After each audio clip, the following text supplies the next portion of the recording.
Bonjour les amis, j'espère que vous allez bien. Aujourd'hui, on va parler de ces ventes complètement dingues qui ont eu lieu sur internet. Parce que oui, il y a des gens qui achètent et qui payent parfois une fortune pour des choses totalement improbables. Alors si ce n'est pas déjà fait, n'oubliez pas de vous abonner pour ne rien rater des prochaines vidéos. Et on commence tout de suite avec la première histoire, sûrement l'une des plus connues, le fameux Cheetosar. Imagine un peu, tu ouvres un paquet de Cheetos, tu penses juste à grignoter tranquillement, et là, tu tombes sur une chips complètement unique. Pas une chips normale, mais un Cheetos qui ressemble à Dracofeu, le fameux dragon de Pokémon. C'est ce qui est arrivé il y a quelques années. Un consommateur ouvre son paquet de chips pour le déguster, tombe sur ce Cheetos un peu spécial, il trouve la ressemblance frappante avec le dragon de Pokémon et il décide de le mettre en vente sur eBay, en rigolant presque. Mais contre toute attente, les enchères décollent. Et ce petit Cheetos qui fait à peu près 7 cm finit par se vendre environ 350 $. C'est un collectionneur au nom de Paul, en Géorgie aux États-Unis, qui le récupère. Paul, au lieu de le croquer ou de le mettre en vitrine dans sa boutique, il le range et puis il l'oublie complètement. Et en 2024, en faisant du tri dans son coffre, il retombe dessus. Là, il se dit « Allez, je vais le montrer aux gens ». Il filme un petit clip tout simple et le poste sur la page Instagram de sa boutique. Et là, devinez, ça devient viral. En quelques heures, la vidéo fait le tour des réseaux sociaux. Tout le monde en parle. Des fans de Pokémon aux amateurs de bizarreries sur internet. Le Cheetosar passe du statut de simple snack oublié dans un coffre à celui de phénomène mondial. En février 2025, l'objet est mis aux enchères chez Golden Auctions, avec une mise à prix de 250 $. Les collectionneurs se l'arrachent, les enchères s'envolent, et au final, le Cheetosar est vendu pour, roulement de tambour, 72 000 $. Avec les frais, ça monte à peu près à 87 840 $. Cette carte Pokémon Dracofeu a été vendue 82 000 €. Il s'agit en fait d'un Flamin' Hot Cheeto, donc un petit biscuit apéritif soufflé de la marque Cheetos vendu aux États-Unis. Elle s'est récemment vendue sur le site de vente aux enchères Goldin pour 87 840 $. Oui, près de 90 000 $ pour un Cheetos. Voilà comment une simple chips destinée à être mangée est devenue une légende d'internet. On l'a surnommé le Cheetosar. Moralité, la prochaine fois que tu ouvres un paquet de chips, regarde bien, tu pourrais peut-être tomber sur une petite fortune. Après les chips hors de prix, direction la cuisine, où un simple sandwich grillé est devenu, lui aussi, une pièce de collection complètement improbable.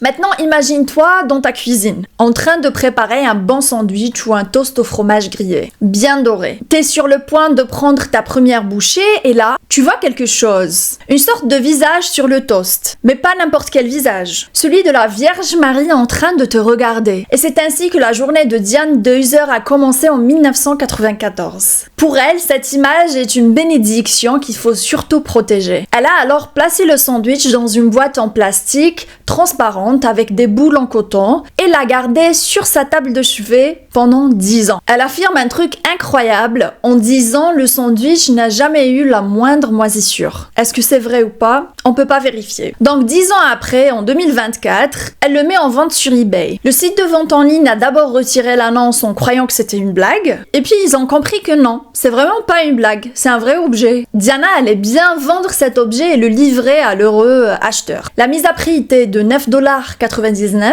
et c'était vendu à, je vais vous choquer, roulement de tambour, 28 000 $.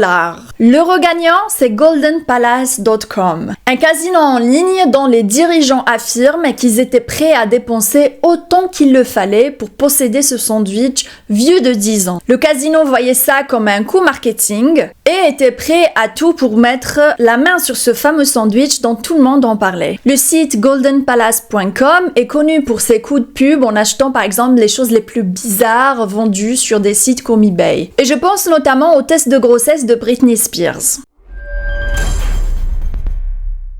En 2005, un employé d'un hôtel a trouvé un test de grossesse usagé dans la poubelle de la chambre de Britney Spears. L'employé l'a vendu à une station de radio qui a ensuite mis le test en vente aux enchères sur eBay. Et GoldenPalace.com l'a acheté pour la somme de $5,000. Ce que nous ne savons pas en revanche, si l'employé de l'hôtel a été licencié pour avoir pris et vendu un test de grossesse appartenant à une célébrité, ni même si ce test provenait réellement de Britney Spears. Ce qui est certain, c'est qu'elle était enceinte à cette période-là. Et puisque l'on parle de Britney Spears, devinez quoi? Un autre objet lui appartenant, auquel personne n'aurait pensé, a été vendu aux enchères. Le chewing-gum mâché de Britney Spears.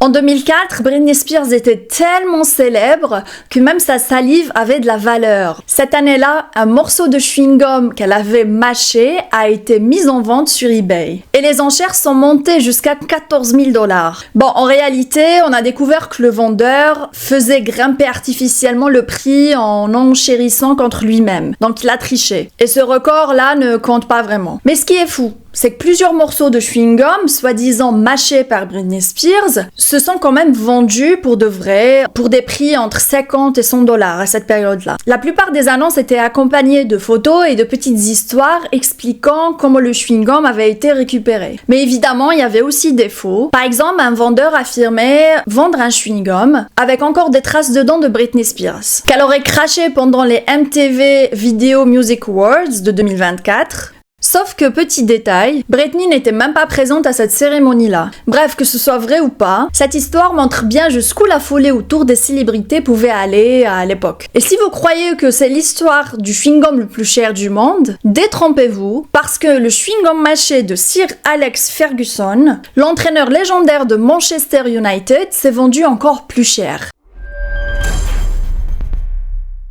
En 2013, Sir Alex Ferguson dirige son dernier match. Après 26 ans à la tête du club, c'était un moment historique. Comme à son habitude, assis sur le banc, en train de mâcher son chewing-gum. À la fin du match, il recrache son chewing-gum et le jette au sol, sans se douter une seconde de ce qui allait suivre. Un supporter ramasse discrètement ce qu'il présente comme étant le dernier chewing-gum de Ferguson et le conserve précieusement dans une petite boîte transparente. Et puis quelques jours plus tard, ce chewing-gum est mis en vente sur eBay. Et là, accrochez-vous, les enchères montent jusqu'à atteindre près de 390 000 livres sterling, soit environ 450 000 €. Tout ça pour un chewing-gum mâché. Alors évidemment, l'argent a été reversé à la fondation de Manchester United, donc ça a servi à une bonne cause, mais avouez, payer presque un demi-million pour un chewing-gum usagé, ça reste complètement incroyable. On passe à une histoire beaucoup plus folle, celle des bouteilles d'air pur. Alors, si vous habitez dans une ville où l'air est pollué, pas besoin de déménager à la campagne pour respirer de l'air pur. Non, grâce à Internet, c'est l'air pur qui peut venir directement chez vous. Ça paraît fou, je sais. Et si je vous disais qu'il y a des gens installés bien tranquillement à la campagne, qui mettent l'air de chez eux dans des boîtes, et qui les envoient dans des endroits hyper pollués, comme la Chine par exemple. Eh bien, c'est exactement l'histoire d'un jeune Anglais qui a fait fortune en vendant des bocaux d'air pur aux Chinois. On sait que la Chine est un pays qui est très pollué. D'après mes recherches, respirer l'air de Pékin pendant une journée équivaudrait à fumer 40 cigarettes. Et malheureusement, plus de 4000 personnes meurent chaque jour en Chine à cause de cette pollution, selon des études américaines. Un homme d'affaires britannique a vu dans cette pollution une opportunité de faire de l'argent. Léo DeWatt habite en pleine campagne en Angleterre. Il a eu cette idée d'enfermer de l'air frais et pur dans des bocaux et de les vendre sur Internet. Les clients peuvent choisir l'air de plusieurs régions d'Angleterre pour le prix de 100 € le bocal selon certains articles, mais quand j'ai jeté un coup d'œil sur le site du vendeur, j'ai vu que le bocal était à plus de 1000 €. Est-ce que c'est une blague ou il a augmenté ses prix depuis? Aucune idée. Ce que je trouve très très cher pour de l'air. Je pense qu'un voyage à la campagne coûterait beaucoup moins cher et c'est beaucoup plus rentable. Et je crois que j'ai trouvé une idée géniale de business, moi qui habite aux Pays-Bas. Il existe aussi une autre entreprise qui vend de l'air qui s'appelle Vitality Air. Alors l'histoire de Vitality Air, c'est un peu le business qui a commencé comme une blague et qui a fini en carton mondial. En 2014, Mos Islam, un Canadien, s'amuse à mettre de l'air dans un sac Ziploc et le met sur eBay. C'est de l'air frais et pur des Rocheuses au Canada. Il met ça à 99 cents et surprise, il le vend en quelques heures. Le deuxième sac identique part à 168 $. Là, il se dit, ok, je tiens un truc. 4 mois plus tard, il a créé officiellement Vitality Air. Et le timing est parfait. La Chine traverse une énorme crise de pollution et quand les 500 premières bouteilles arrivent à Pékin, elles se vendent en moins d'une semaine. L'âme raconte, littéralement du jour au lendemain, c'est devenu un produit lifestyle en Chine. Ils vendent leurs bouteilles d'air à d'autres pays comme l'Inde et en 2025, c'est toujours la même boîte. Elle n'a pas fait faillite, elle n'a pas fermé, la preuve que ça marche et tant mieux pour eux. Maintenant, je vais vous parler de la banane la plus chère au monde. Ça n'a pas forcément été vendu sur internet, mais ça a fait tellement parler qu'il fallait que j'en parle aussi. Vous avez sûrement vu passer cette œuvre sur internet. Elle s'appelle Comedian et c'est une œuvre réalisée par un artiste italien, Maurizio Cattelan. Et cette œuvre n'est pas plus qu'une simple banane scotchée avec un ruban adhésif gris au mur. Elle était exposée à Miami aux États-Unis. Et elle a été vendue à des collectionneurs pour des sommes comprises entre 120 000 et 150 000 $. La banane était devenue virale à Miami, les gens se bousculaient pour aller la voir. Sur les réseaux sociaux, tout le monde en parlait et même les marques avaient créé des t-shirts ou d'autres objets avec le dessin de la banane. Les médias se demandaient si c'était un prank ou vraiment de l'art. Le fruit est vendu avec un certificat d'authenticité et un mode d'emploi pour remplacer le fruit quand il est pourri. En 2024, cette même œuvre a été vendue pour 6,2 millions de $. C'est un entrepreneur au nom de Justin Sun qui l'a acheté et devinez quoi, il a mangé la banane par la suite en déclarant elle est bien meilleure que les autres bananes.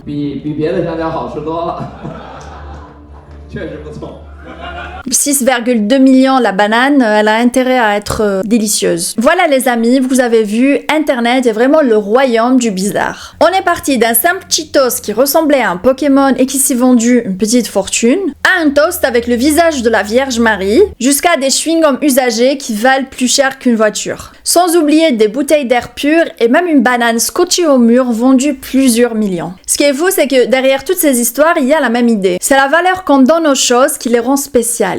Parce qu'au fond, un Cheetos, un chewing-gum, un toast ou une banane, ce sont des objets du quotidien. Mais mis en lumière et racontés comme quelque chose d'exceptionnel, ils deviennent de véritables phénomènes. Alors dites-moi dans les commentaires, parmi toutes ces ventes, laquelle vous a le plus choqué ? Et est-ce que vous seriez prêt à dépenser de l'argent pour un objet aussi improbable? Encore une fois, si ce n'est pas déjà fait, n'hésitez pas à vous abonner, ça va juste m'encourager à faire plus de vidéos. La préparation de la vidéo, plus le tournage, plus le montage, ça prend énormément de temps. C'est vrai qu'un petit j'aime ou un petit commentaire fait toujours plaisir. Sur ce, je vous dis merci d'être resté jusqu'au bout, prenez soin de vous et à très vite pour une nouvelle vidéo.